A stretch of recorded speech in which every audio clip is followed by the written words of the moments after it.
HIT stands for High Intensity Interval Training.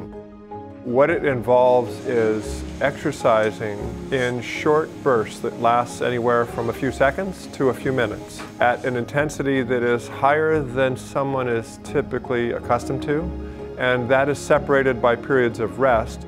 So you kind of notice your breathing, but you're not out of breath. You're not exercising to the point of exhaustion. The rationale for doing HIT is that it allows the individual to stress their cardiovascular system in a way that would not be normally stressed doing light to moderate intensity activity. So if individuals are not exercising because of a perceived lack of time, the HIT workout might be something they at least want to give it a try.